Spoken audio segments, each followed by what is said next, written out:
జగన్ రాలేదు కదేగా. జగన్ వచ్చి పరిష్కరిస్తే బాగుంటుందండి. ఆయనేమో మరి ప్రత్యేక ఇది లేదంటున్నాడు కదా, మాట్లాడటానికి కూడా అవకాశం లేదంటున్నాడు కదా. మరి అది కోర్టులో కూడా వేశారు కదా, మరి అది ఎంతవరకు తేలిందో కూడా నాకు తెలియదు. మరి అంటే మాకు అధికార పార్టీ మాకు కల్పించలేదు, రావాలి అని ఇస్తే కనుక మేము వచ్చేస్తాం అని చెప్పేసి వైసీపీ అంటున్నమాట. అవకాశం కల్పించలేదు అంట. అవకాశం కల్పించలేదంటే ఏమండి, ఆయనకి వెళ్ళినా కానీ ఆయన ఏమంటున్నాడు, రేపు సమావేశంలో వెళ్ళినా కానీ మాకు మైక్ కూడా ఇవ్వరు, మైక్ కూడా మేము మాట్లాడటానికి అవకాశం కూడా ఇవ్వలేదు అని అంటున్నారు. మరి ఇప్పుడు కూటమి పార్టీ కనుక అవకాశం కల్పించినట్టయితే ఎలా ఉండేదంటారు? అవకాశం కల్పిస్తే అంటే అతనికేమో మెజారిటీ ఏం లేదండి మాట్లాడటానికి. ఎక్కువ అవతల వాళ్ళకే ఎక్కువ సీట్లు ఉన్నాయి కదా. ఇతను ఏం చెప్పినా కానీ జనాలు కూడా వినేటట్టు ఏం కనపడతల్లా. అంటే మరి ప్రతిపక్షం లేదు కదా మరి ప్రశ్నించడానికి, అంతా అధికార పార్టీ ఉంది కదా. మరి అంటే వీళ్ళు చేసిన అవతాకాలు చెప్పాలంటే ప్రతిపక్షం కావాలి కంపల్సరీగా, అది లేదు మరి ఇప్పుడు. ఏమండి, ఒకప్పుడు 151 ఎన్ని సీట్లు వచ్చినాయి. మరి ఇప్పుడు కూడా ఆయన కొద్దిగా పోరాడితే మళ్ళీ ఈసారి నెక్స్ట్ ప్రతిపక్షంలో ఉన్నా కానీ కొద్దిగా ఎక్కువ సీట్లు వచ్చే అవకాశాలు ఉన్నాయి. మరి ఇప్పుడే అతను సైడ్ తప్పుకుంటే మరి సీట్లు కూడా వచ్చే అవకాశాలు లేవు. ప్రతిపక్షం నుంచే ఫైట్ చేయాల్సింది ఆయన కూడా ఖచ్చితంగా. అంటే మాకు అవకాశం కల్పించకే మేము లోపలికి వెళ్ళలేకపోతున్నాము, మేము స్పీకర్ కూడా లేఖ రాసాము ప్రత్యేక హోదా పైన అని చెప్పేసి కూడా జగన్మోహన్ రెడ్డి వైసీపీ అంటున్నమాట. కోర్టు కూడా ఇంకా ఏం తేల్చి చెప్పలేదు కదండి. కోర్టు కూడా ఇంకా ఏం తేల్చి చెప్పలేదుగా. అతను ఏంటంటే అంతకుముందు ఏంటంటే బయటికి వెళ్ళే జనాల మధ్యలో వెళ్ళాడు. జనాల మధ్యలో వెళ్తాం వల్ల అతను కూడా జనాలు నమ్మి ఓట్లు వేశారు.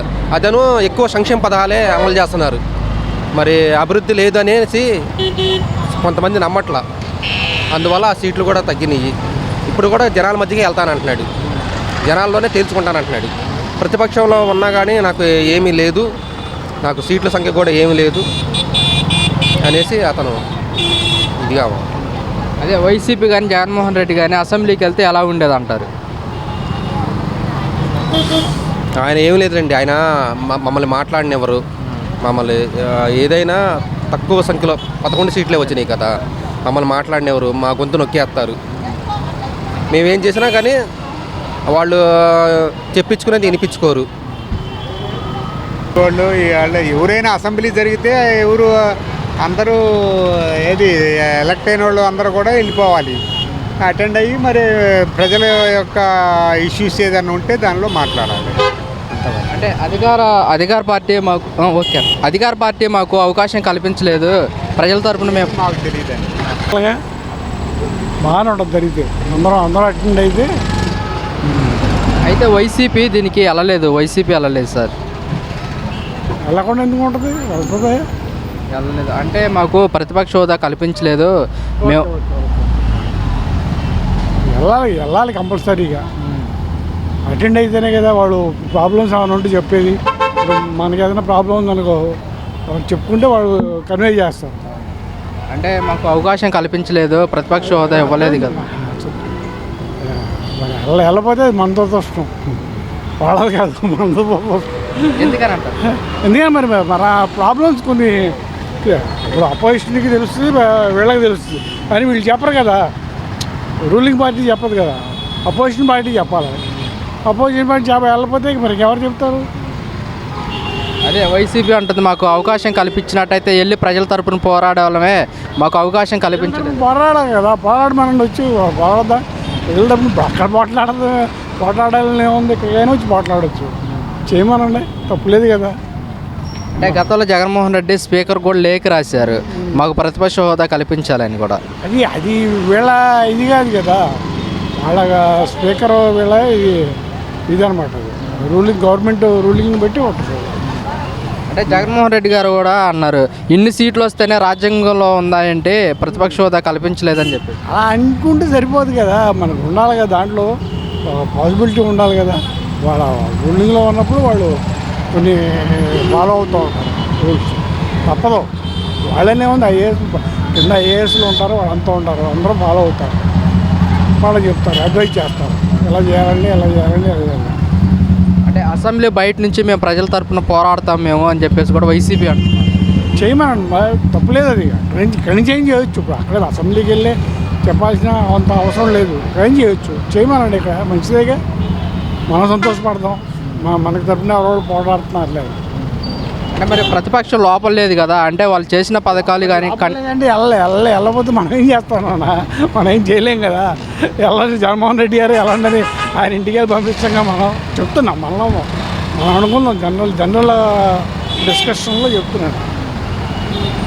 ఎక్కడా లేదు కూడా ఎందుకు వెళ్ళమనే కదా, అసెంబ్లీకి వెళ్ళి మా ప్రాబ్లమ్స్ వాళ్ళకి చెప్పమనే కదా. మరి ఎందుకు వెళ్ళకపోతే మన బ్యాడ్ లక్. అంటే వాళ్ళు మాకు అవకాశం కల్పించట్లేదు లోపలికి రాని. అది వేరే విషయం. అవకాశం కల్పిస్తారా లేదనేది పక్క పెట్టుకునే విషయం. ముందు మీరు అసెంబ్లీకి వెళ్ళాలి కదా. అసెంబ్లీకి వెళ్ళి అక్కడ పోట్లాట చేయండి. మాకు ప్రతిపక్ష హోదా ఇవ్వండి అని అక్కడ పోట్లాట చేయండి. మాకు ఇవ్వలేదు మీరు అంటే ఒకవేళ ఇచ్చి కనుక అవకాశం కల్పిస్తే ఎలా ఉండేది అంటారు? బాగుంటుంది. తప్పేం లేదు దానికి. ప్రతిపక్షం ఏది లేదు కనుక పోవచ్చు, తప్పేం లేదు. అది గవర్నమెంట్ డిసిషన్, ఎవరేం చేయలేదు. ఎలా ఉందంటారు ఈ కూటమి పరిపాలన, 5 నెలల కూటమి పరిపాలన? ఏం తెలుస్తుంది నాకు, కనీసం 1 year అన్న అయితే కాస్త తెలుస్తుంది. ఉన్నాయి, టైం పడుతుంది. అందులో ఎక్స్పీరియన్స్డ్ పర్సన్ కదా ఆయన, సీఎం గారు. ఆయన ఎక్స్పీరియన్స్డ్ పర్సన్. అందరూ ఆల్మోస్ట్ వాళ్ళు ఎక్కువ మంది ఎక్స్పీరియన్స్ వాళ్ళే ఉన్నారు. చూద్దాం, అవసరం పడి చూద్దాం. Thank you. Okay, thank you. రాష్ట్రాన్ని అధోగతి బలి చేశారు. ఇంకా వాళ్ళు వెళ్ళినా ఒకటే, వాళ్ళంటే ఎవరికో విలువ లేదు. వాళ్ళని పట్టించుకునే వాళ్ళు కూడా లేదు. అంటే కాదండి, ఒక నిమిషం. లోపలికి వెళ్ళలేదు కదా, మేము బయట నుంచే ప్రశ్నిస్తాము ప్రజల తరపున అని చెప్పేసి వినేవాళ్ళు వింటారు. ఎవరు అనేవాళ్ళు లేరు. ప్రజలు అనేవాళ్ళు వాళ్ళ మాటలు వినిపించుకునేవాళ్ళు లేరు. రౌడీలు, దోండాలు, వాళ్ళు చేసినంత దౌర్జన్యాలు రాష్ట్రాన్ని అన్ని రకాలుగా నాశనం చేసేది. అంటే మాకు ప్రతిపక్ష హోదా కల్పించినట్టు ఇస్తారు. దేశంలో మన రాష్ట్రం ఒకటే కాదు, అన్ని రాష్ట్రాలు. దానికి తగ్గ ప్రజలు అసలు బలం ఇవ్వలేదు, అందువల్ల ఇవ్వలేదు. అంటే గతంలో జగన్మోహన్ రెడ్డి గారు కూడా స్పీకర్కి లేఖ రాశారు మాకు ప్రతిపక్ష హోదా. రాయొచ్చయ్యా, రాసినంత మాత్రం ఇస్తారా? ప్రజలు ఎన్నుకోవాలి కదా. నీకు 11 స్థానాలు వచ్చినాయి, ఎట్లా ఇస్తారు? దాని రేషియో ప్రకారం ఇస్తారు. ఓకే, 11 సీట్లు కాదు సార్, ఒక నిమిషం. 11 సీట్లు వచ్చినాయని రాజ్యాంగంలో లేదు కదా. ఇన్ని సీట్లు ఉంటేనే ఇచ్చేది. కేంద్రంలో ఇచ్చారు. అప్పుడు మోడీ గారు ఏమైనా ఇచ్చాడు కాంగ్రెస్కి ప్రతిపక్ష హోదా? అట్లాగే రాష్ట్రంలో వీళ్ళకి ప్రతిపక్ష హోదాలు అంటే చాలా 10% రావాలి. 10% అది లేదు కాబట్టి ఇవ్వదు. దాంట్లో అంటే అధికార పార్టీ మరి ఇప్పుడు చేసిన పథకాలు కానీ చెప్పడానికి మరి అడగాలంటే ప్రతిపక్షం కావాలి. ప్రజలను మంచిగా పరిపాలించే వాళ్ళు అయితే వచ్చి ప్రజల సమస్యలు చెప్తారు. వాళ్ళు పెంచులు కాదుగా, రౌడీసం చేద్దాం, దౌర్జన్యం చేద్దాం, గూండాయిజం చేద్దాం, ఆడపిల్లలను అన్ని రకాలుగా అరాజు చేద్దాం. వాళ్ళు గత 5 సంవత్సరాలు చేసిన అరాచకాలు అందరికీ చూశారు. వాళ్ళు వచ్చినా రాపోయినా ఎవడో పట్టించుకునే లేదు. చూస్తున్నాం, టీవీ చూసాం. అప్పుడే ఇంకా బిగిన్ అయింది. అప్పుడే దీనికి వైసీపీ రాలేదు అంటే మాకు అవకాశం ఇవ్వలేదు, ప్రతిపక్ష హోదా ఇవ్వలేదు అని చెప్పేసి వైసీపీ అంటున్నమాట. వైసీపీ వాళ్ళు మొత్తం పోయినాయి కావాలి, అందుకే రాలేదు. మొహం చల్లగా వచ్చిండ్రు. అంటే మాకు అవకాశం కనుక ఇచ్చున్నట్టయితే ప్రజల పక్షాన మేము ప్రశ్నిస్తూ ఉండేవాళ్ళమే. మాకంటూ ఒక మైక్ ఇవ్వలేదు, మాకంటూ ఒక అవకాశం ఇవ్వలేదు అని చెప్పేసి వైసీపీ అంటున్నమాట. వాళ్ళు మరి పోయినసారి అలా చేశారు కాబట్టి వీళ్ళని, వాళ్ళు అందుకని ఇప్పుడు ఇవ్వలేదు అవకాశం. వాళ్ళు పదవులు ఉన్నప్పుడు ఏడిపించారు కదా వీళ్ళని, దానివల్ల వీళ్ళు అవకాశం ఇవ్వకుండా అలా చేస్తున్నారు అని నేను అనుకుంటున్నాను. అంటే అధికార పక్షాన్ని ఏదన్నా అడగాలన్నా కానీ మనకు ప్రతిపక్షం కావాలి, మరి అలాంటిది లేదు కదా. అదే మళ్ళీ వచ్చిన కాడి నుంచి మళ్ళీ వాళ్ళే ప్రశ్నలు వేసుకుని ఇవన్నీ అని చెప్పి ఎందుకని చెప్పి వాళ్ళు ఆపేసి ఉంటారు నాకు తెలిసి అనుకుంటున్నాను నేను. అది మళ్ళీ వాళ్ళకి అవకాశం వచ్చింది కానీ మళ్ళీ అదని ఇదని ఇవన్నీ ఎందుకులే అని చెప్పి ఆపేశారేమో అనుకుంటున్నాను. వాళ్ళు వచ్చింది కానీ మళ్ళీ అన్ని భేటీలు అవుతుంటారు కదా, ఇలా చేస్తున్నారు, అలా చేస్తున్నారు, ఇలా చేస్తున్నారు. దానివల్ల ఒకవేళ ఆపేసి ఉండొచ్చు. ఒకవేళ అదే కనుక ప్రతిపక్ష హోదా కనుక ఇచ్చి అసెంబ్లీకి వెళ్తే ఎలా ఉండేదంట? వీళ్ళు ఇప్పుడు వీళ్ళు వచ్చినా కూడా ఏమీ అంతగా ఏం చేసినట్టు ఏం కనిపించట్లా. మరి అలా ఎన్ని అడుగుతారు కదా, మరి ఏం చేస్తాం అన్నారు, బస్సు అన్నారు, అవి అన్నారు, ఏమి అవ్వలేదు కదా. అది బస్సు ఫ్రీ అన్నారు, ఏమీ పెట్టలా, ప్రవేశపెట్టలా. మరి ఆ గ్యాస్ బండ్లు అన్నారు, అవి కూడా ఏమి తెలియట్లేదు. ఇంకా అవన్నీ అడుగుతూ ఉంటారు కదా వీళ్ళు, మళ్ళీ అవి ఎందుకు ఆపేశారేమో అనుకుంటున్నాము కానివ్వకుండా. అదే మరి ప్రతిపక్షం వెళ్తే మరి అడిగేది ఇలాంటి విషయాలు ప్రజలకు కూడా తెలిసాయి కదా, మరి అల్లట్లేదు కదా. అవకాశం ఇవ్వాలని ఇస్తేనే మంచిది మరి. వాళ్ళకి ఇస్తేనేగా మనకి బయటపడేది ఏంటనేది.